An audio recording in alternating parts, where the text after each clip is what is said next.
Greg Johnson, who covered sports for many, many years for the Grand Rapids Press, is on the other end of our line. Happy New Year to you, sir.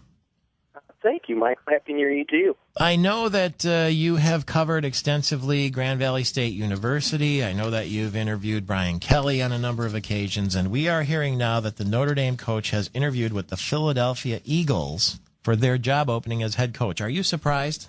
Not really, just because of the success they had, and you know, those teams. There's so many NFL teams looking for coaches right now. They're going to explore all kinds of possibilities, and he's going to, you know, a guy like that's going to get called, and I think he's going to listen. He's not a fool. He always realizes that all he has to do is have a losing streak next year, and Notre Dame will want to get rid of him. So, you know, coaches are really practical. They understand that you never burn a bridge. So I think he talked to him. I don't think that necessarily means he's leaving or wants to leave. But doesn't that rile up? I mean, Notre Dame's a special place. It's got a special place in college football. The Subway alumni, as they say, are pretty, dedicated, like Ken Devine, for instance. They live and die by this stuff. And he's only been there, what is that, third season this year, isn't it? Right. But, last year at the end of the year, they were saying, boy, if he doesn't start winning right away, he'll be out of here. You know, they turn on you just as fast as they love you. You know, it's there's a practicality there. You know, and like Lou Holtz used to say, I won 9 games, and then they wanted me to win 10, and then I found out at Notre Dame they want you to win all of them. So, that's just a reality. It's Notre Dame, and because of that, they expect more, and so there's a lot of pressure there. But I really don't think that's part of this. I think it's more Philadelphia making the phone call and a guy being willing to listen. Sure, he could slam down the phone and say, no, I won't, but then that would be slamming down the NFL, and he might need him in a couple of years if they don't get the right recruits and they don't keep winning. They had a lot of good fortune this year to get to the national championship game, and then they got kind of undressed. So that program's not all the way back. It's back, but there were some things that went their way this year to get there. It's, we used to, as you covered Michigan State, we used to live through that with Nick Saban, right? When he would get possibly lured away, not only by NFL, but particularly college teams and year after year. But you can only play that act so long. Yeah, you can. And it's not like Brian's done that to a lot of people. He's his has been a progression up. It hasn't been sideways moves. So this one's a little different. His has always been a progression up. I wouldn't put him in Nick Saban's category yet. If you were a betting man, and maybe you are, but you're in West Michigan, so probably not. What chance? We just don't admit it if we are. Okay. Would you think he'd stay at Notre Dame or go to the Eagles?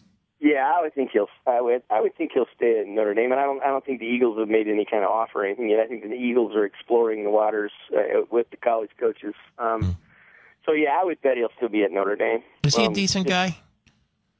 Yeah, he is. I really like him. He's got an ego, and and obviously he can come off a little hard sometimes just because there's a lot of people shooting at him. But he really is a nice guy. He's a good person, I think. So he always has been to me. He's always treated me fairly, and I've always tried to treat him fairly. So good relationship. And I think he's a really good football coach. I thought it was interesting. Al Kaline, your old nemesis at the Detroit Tigers, said yesterday that when no one was elected to the Baseball Hall of Fame that he's glad because he would have had a hard time being at the ceremony listening to some of those guys up there bragging about their career. Yeah, I think that steroid era is just really still too raw, and then and there just wasn't that clear-cut candidate. Otherwise, I think it's a good thing. It's hard to get into the Baseball Hall of Fame because I think that makes it mean more. So I don't feel badly that there's no one in there, and and there's it's got to be tough.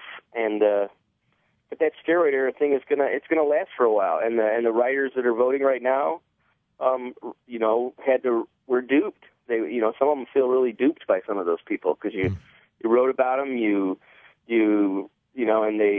a lot of them boldly claimed they weren't on the juice or doing anything, and it's just really it's really a thing where everybody's a little bit embarrassed by it. I think that anybody that was part of baseball is a little embarrassed by it, and so that's going to live on. Jack Morris and Alan Trammell belong in the Hall? I think Alan Trammell does for sure. And, Jack has the numbers, but he never treated us all that well. So he's got some people that he treated poorly, hoping that they vote for him, Yeah. And that's tough. There's some personal relationship things there.